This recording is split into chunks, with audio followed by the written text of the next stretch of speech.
Richard, how are you doing firstly? Fine, and you, Good, yeah. my friend Michael? Yes. Sad news to begin the show. Very sad news indeed. Obviously, the loss of a boxing icon in Ricky Hatton. I came home and I saw it on my phone. I thought, what? Ricky Hatton's dead? I Yes. couldn't believe it. I was absolutely shocked to the core. And it was, a great weekend for boxing to begin with the Canelo Alvarez Terence Crawford super fight. Yes. And then it ended on a bum note with that, with that shocking news. It was tragic news, of us losing a boxing icon. And Ricky, he was far bigger than boxing. It was a shock. It was a shock in the world, Yeah. the boxing world, Michael. Absolutely, and to the nation over here, to Britain, to world boxing, and he was such a lovely guy. I met him 2 times. Oh, yes. He was a good man. I've got a photo. I haven't got the photo myself. The guy has got the photo. A friend of mine, Demetrius Pistolas, has got the photo. I say that because he runs a camera company called 35 Mil Productions. So I'll just plug him a little bit there. But yeah, he got a photo of us, and it was quite funny. I said, "Oh, well, are you Ricky? I'm Mickey," and But he was such a larger than life character, and the thing that endeared him to the masses over here, was he was a down to earth guy. He never forgot where he came from, and that speaks volumes to us. That speaks. I'm just gonna. Sorry, that's okay. That speaks volumes, to the man in the street. Anybody. He was the down to earth, the boy next door. That kind of guy. Such a friendly guy, outgoing, never refused an autograph, and I've never heard a bad word about him. It's just so tragic that a 46-year-old guy, everything going for him. He He was so young. He was so young. Yeah, absolutely. He was a grandfather, and it's just gone, and it's so tragic when it happens to anyone, and it's just so heartbreaking. As I say, he was a much loved guy over here, very loved. He was a national hero, and the time when he came up the rankings, and I believe his second pro fight was on the Nassim Ahmed Kevin Kelly show in Madison Square Garden. So, he entered the big stage at a very early time in his career. But it was pretty much a step towards bigger and better things, Madison Square Garden is the mecca of boxing. He doesn't get no bigger than that, but that was his second professional fight. Ricky Hatton, I'd like to say, he was just a guy who was, as I say, down to earth, much loved, and terrific fighter. Absolutely. He was the closest this country, Britain, has ever produced to a Mexican fighter. He was the consummate Mexican-British fighter. The way he used to throw body punches, and he was an all-action fighter. Everybody, go to a Ricky Hatton fight, it was always going to be a fight. He was always going to make the other guy work, and if he didn't work, he folded. And just very, very sad. Obviously, thinking of his loved ones at this moment in time.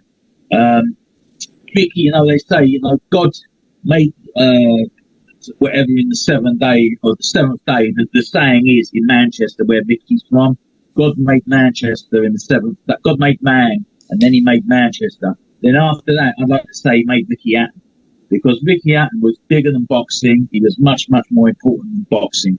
He was. They say it's a loss to boxing. No, he is a loss to humanity, because sports stars, he went beyond boxing.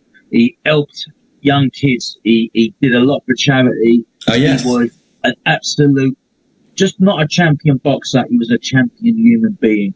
And he's a people champion. He's a people champion. Yeah, it's debatable though with one thing. I'm not sure if because he was such a character and he was a comical guy. I don't know if he cracked more jokes than he did chins. Because he was just always up for a laugh. And he was, a guy you would meet down the bar, and just a regular guy. He was never big-headed. apparently he said to Adam Smith, who did a lovely, beautiful eulogy at Mickey's funeral last week. And funny enough, it was, I mean, again, I don't want to get into what happened. I don't know what happened, but I apologize to anyone for viewing this because I don't know. But it was strange that the funeral was coincidentally, it was an eerie coincidence that it was actually on World Mental Health Day. You know, I know he had these problems, and and sometimes these problems they just. I have a thought also. I have a thought about one of community. Arturo Gatti Jr. was dead. He found dead. In his apartment in Cancun, Mexico. I think it's very sad. We have a lot of question about it. It's very questionable also this thing, so it's very sad for boxing, and Arturo Gatti Senior, he was a very good fighter also, and it's very sad for boxing, very sad. Absolutely. So Mr. Hatton, he was a very good fighter. I've seen Mr. Hatton against Pacquiao, I think, Manny Pacquiao. He was very good. His two losses to Mayweather and Pacquiao were obviously devastating. More so the Pacquiao lost because it was within 2 rounds, and that is apparently what triggered up a lot of depression with him. But again, I won't go into that anymore. But he was a great fighter. The win that basically was his signature win was against Kostya Tszyu in the June, I think, of 2005, and Tszyu still had plenty left in the tank. Yes, he was getting on a little bit, but Hatton, he just battered him. And Tszyu was a great fighter, Russian, from Russia, but an Australian. And it was non-stop, Vicky's work rate, just non-stop. And he punched the fight out of Tszyu, and that was it. And it was over. And I remember, Vicky Hatton, when he won the title, because what they didn't actually at the time show you the ending of the fight that the referee waved the fight off and Vicky celebrated live. The fight was live. They was going into a replay, and then all of a sudden you hear the commentator pretty much say, "Oh, the fight's over." And then next thing you see Vicky on the floor, and he's exulting. He's so happy, he's finally done it. He's cracked it.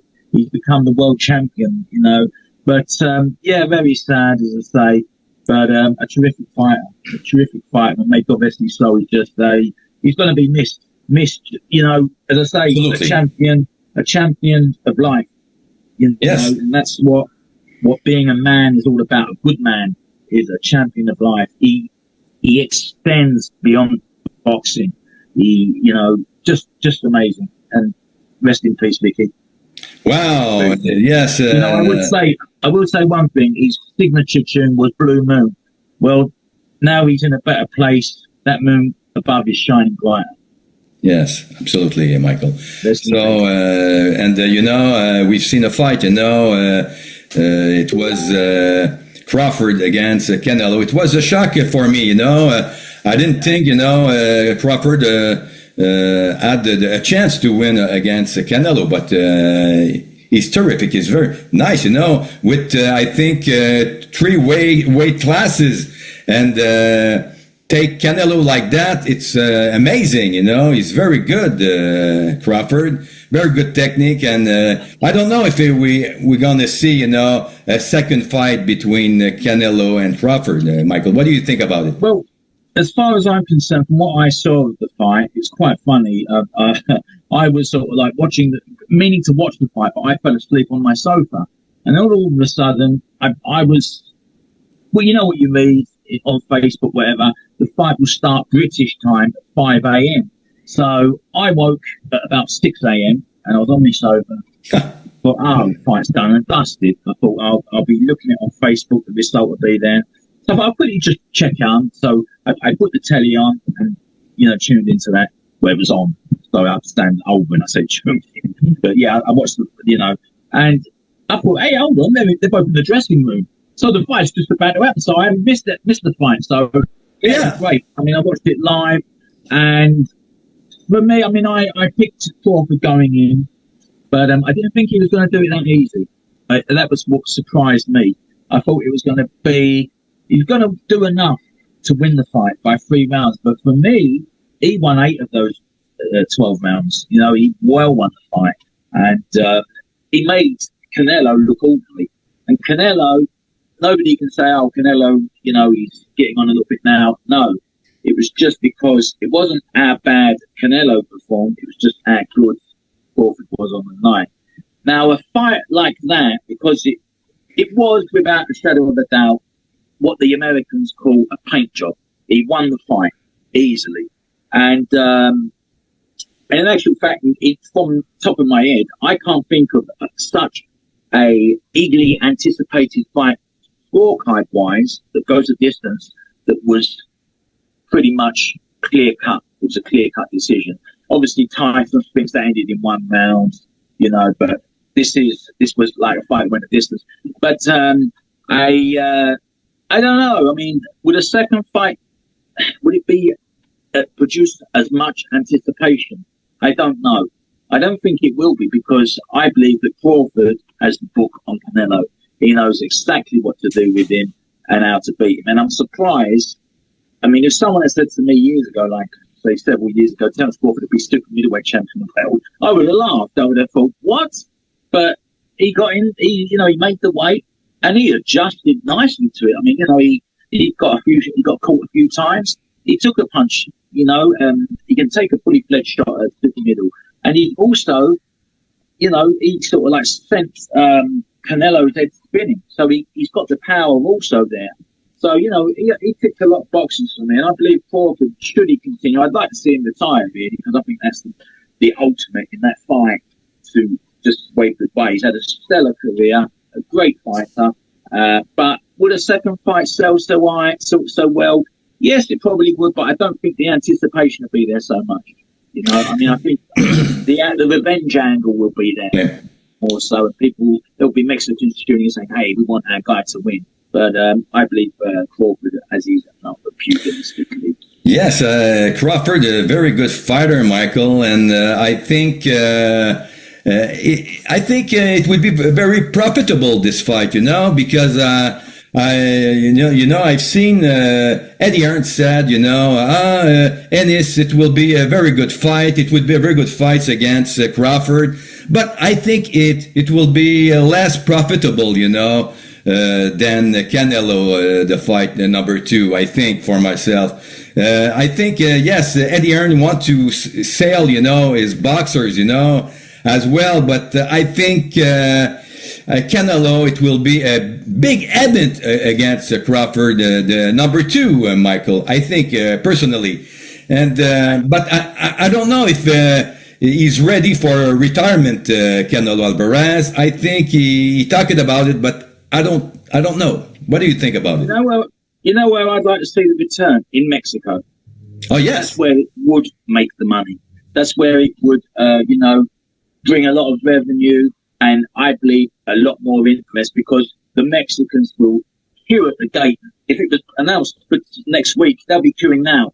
You know, the biggest crowd in boxing, well, I believe it was Julio Cesar Chavez versus Greg Alvin way back in '93, and there was 130, I think it was 132,000, I might be wrong, crammed the Azteca Stadium. I think it was the Azteca Stadium, and there was many that got in for a peso or whatever that is, a pound or $1, and they was right up in the heavens looking down. You know, they didn't care about health and safety, it's going to be there. And they reckon the actual attendance, really, officially it was 134,000, but unofficially more like 180,000 people in this football stadium. Now you've got the Maracana Stadium in Brazil that holds 200,000.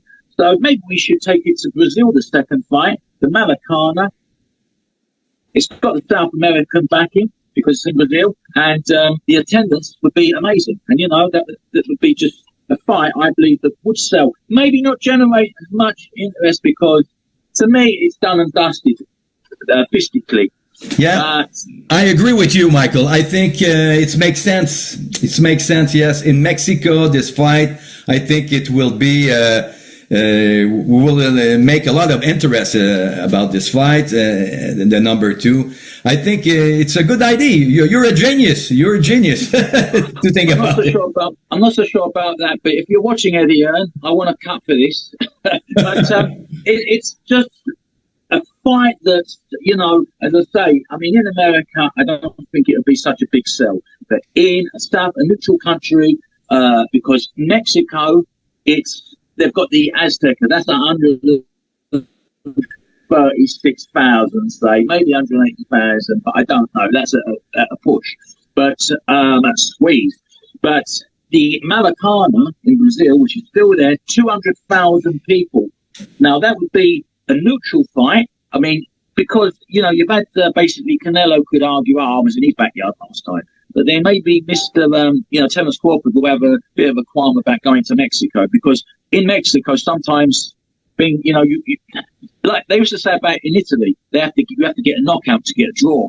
But so Mexico, that's. But in Mexico, it's mind you, Germany's been getting bad lately. If anybody saw the Robin Reed's friend Oscar IBF super middle fight from 20 years ago, okay. Reed was getting warned for landing legal punches. It was an absolute problem. But this fight would be a perfect sell in Brazil, because and it'd be perfect for Crawford because he'd be on neutral ground. As we'll sort of like Canelo, though he's still on South American soil, so it leans in his favour a bit. So that kind of adds to the intrigue, the anticipation. And obviously that will sell better, which at the end of the day, it's all about dollar signs, isn't it? But I don't know if Crawford will be agree with that. I don't know if he want to fight in Mexico. I don't know. No, in Brazil would be perfect, but it's a neutral location. Okay. So it's in essence Canelo's backyard of sorts, because it's South American soil. But again, we'll see what happens. But I don't feel that Canelo can beat Crawford, not in the confines of a boxing ring. No. I don't know if Canelo can, with his style, I don't know if he can win over, I don't know, Crawford, Michael. I don't know. No. For me, he doesn't bring anything into the game. He can't trouble with, power-wise, and he can't beat him skill-wise. Physically, he's got the book on Canelo. He knows what to do. He'll go in, and again, to me, it'll be a landslide decision. Yeah, again.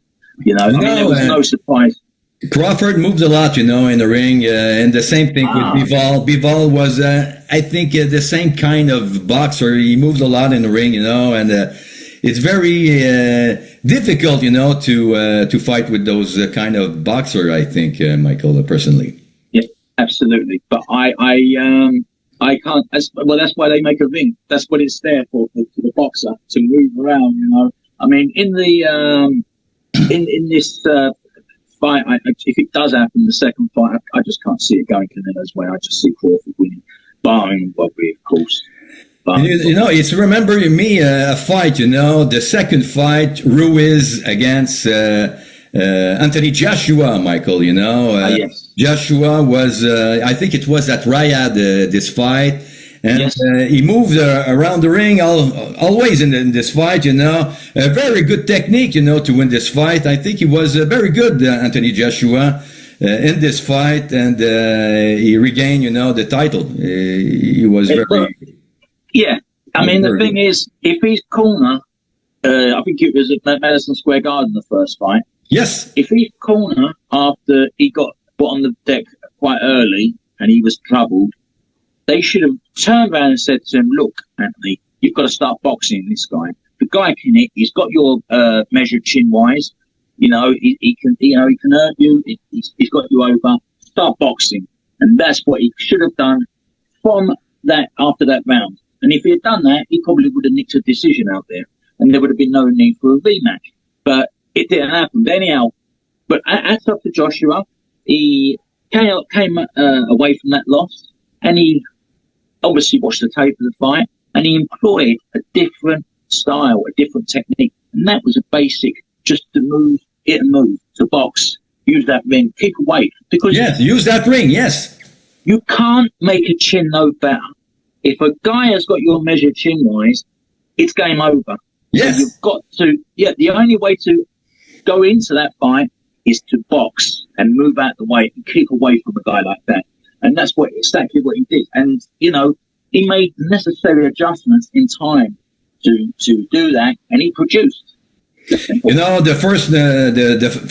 first fight was for me a memorable fight, Michael, at the Madison Square Garden. It was a beautiful fight. It was a shock, in the world to see AJ lost this fight like he lost the fight, It was fantastic, but Andy Ruiz, I don't know, the fight, it was supposed to be Miller, but at the last minute, they took, Ruiz for this fight.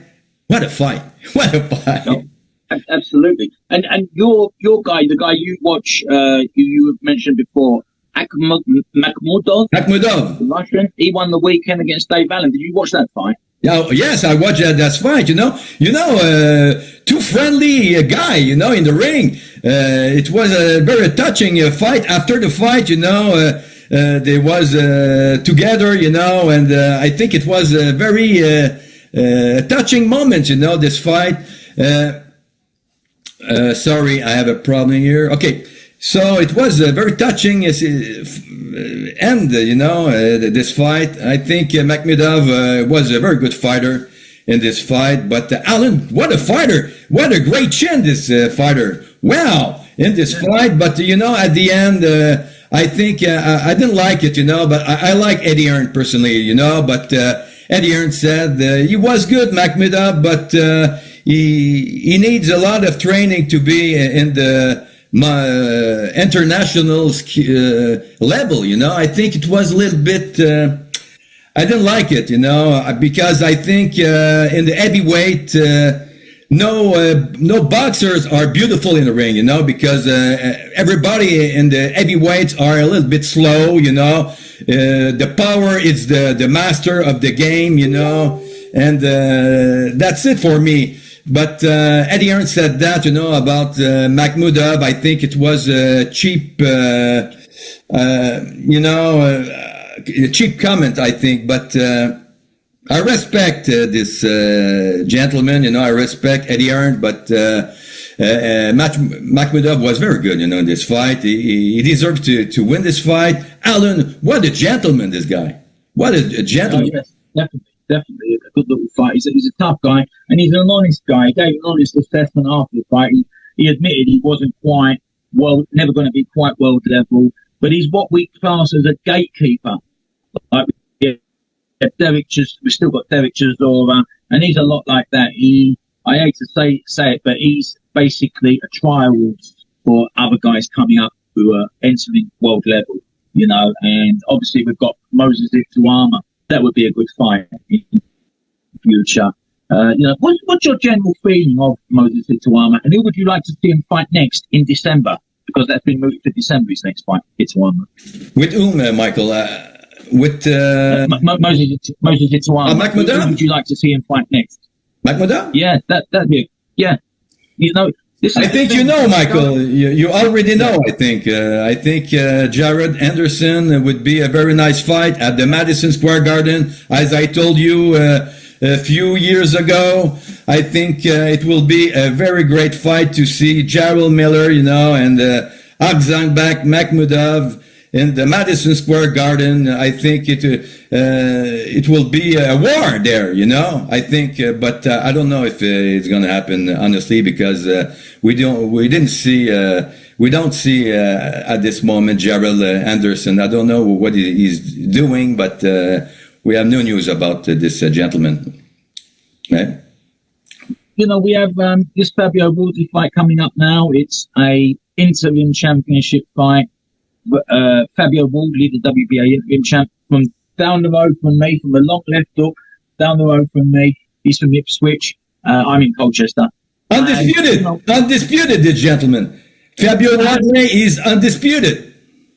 I think Alexander Usyk might have something to say about that. Alexander, I hope you're not watching. But no, seriously, Wardley is defending this interim championship against the WBA version, against Joe Parker. How do you see that one coming? How do you see that one happening? What do you reckon happens? Parker is a very good fighter, very strong, a lot of experience, in the ring.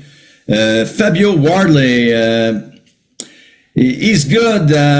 Honestly, I didn't see a lot of fights with Wardley, but I've seen a lot of fights of Parker.